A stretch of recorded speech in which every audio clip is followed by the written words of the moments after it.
देखिए किस प्रकार से हमारे पहाड़ों में खेती की जाती है। स्थानीय युवक के द्वारा कीटनाशकों का छिड़काव अपने फसलों पर किया जा रहा है, क्योंकि उसकी यही अपेक्षा है कि उसके द्वारा उगाए गए ये फसल काफ़ी अच्छी गुणवत्ता के हों।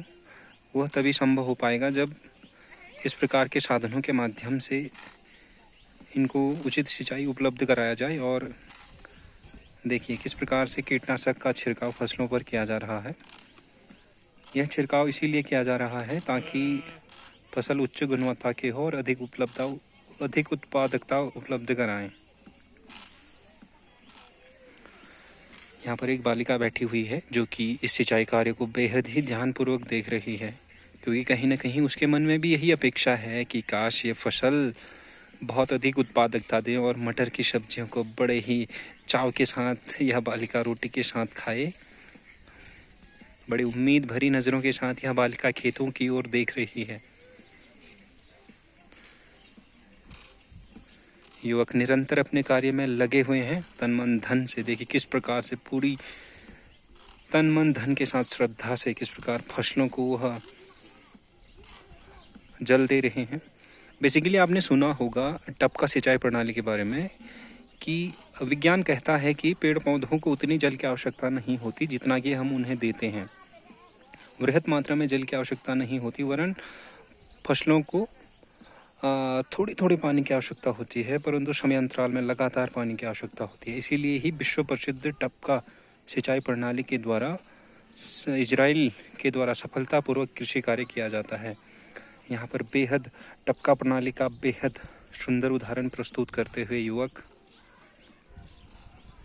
इससे न केवल बार बार पानी सारने के झंझट से छुटकारा मिलेगा, वरन इससे एक ही बार में आप इकट्ठा पानी ले जाकर इसको बूंदों के माध्यम से महीन कणों के द्वारा छिड़काव करके एक तो आप अतिरिक्त परिश्रम से बच सकते हैं और साथ ही पौधों को उच्च गुणवत्ता हेतु जल भी उतनी ही मात्रा में उपलब्ध होगी जितनी मात्रा में इनको आवश्यकता है। यहाँ पे आप लोग देख पा रहे होंगे ये है खाद, गाय के गोबर द्वारा तैयार यह जैविक खाद है। और इसी प्रकार के खाद को हमारे पहाड़ों में कृषि के कार्य के लिए उपयोग में लाया जाता है। प्राकृतिक रूप से शुद्ध खाद इसे माना जाता है, क्योंकि इसमें किसी भी प्रकार के रसायन का उपयोग नहीं किया जाता है, जिससे इससे उत्पादित होने वाले फसल काफ़ी शुद्ध और पौष्टिक होते हैं, जो कि हमें स्वस्थ बनाते हैं। देखिए किस प्रकार से जैविक खाद के माध्यम से एवं टपका सिंचाई प्रणाली के द्वारा पालक को बड़ी मात्रा में उगाया गया है। और देखिए इस प्रकार की सिंचाई का ही परिणाम है कि पालक की अच्छी पैदावार यहाँ पर हुई है, जो कि दिखने में काफ़ी लजीज और बनने के उपरांत तो स्वाद में बेहद स्वादिष्ट होता है। तो इसलिए आज इस कोरोना काल में हमें एक चीज़ तो प्रकृति ने बहुत अच्छे से सिखा दिया है कि यदि हम अशुद्ध रसायन युक्त भोजनों का सेवन करते हैं तो हम भांति भांति प्रकार के विषाणुओं एवं भांति भांति प्रकार के रोगों से ग्रसित हो सकते हैं।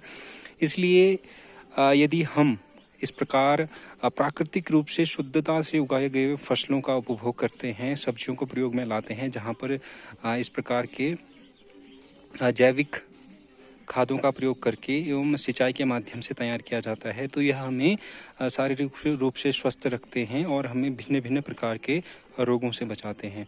तो ये इस वीडियो के माध्यम से दर्शकों को यही सुझाव मैं देना चाहूँगा कि यदि आप भी सब्जियों के शौकीन हैं तो आपको भी रसायनों से युक्त सब्जियों के सेवन से परहेज करना चाहिए और उसके स्थान में प्राकृतिक रूप से जैविक खादों के माध्यम से तैयार इस प्रकार के सब्जियों को प्राथमिकता में रखना चाहिए, जिससे आप अपना स्वास्थ्य बेहतर रख सकें और एक अच्छी जीवन प्रत्याशा के साथ अपना जीवन व्यतीत कर सकें।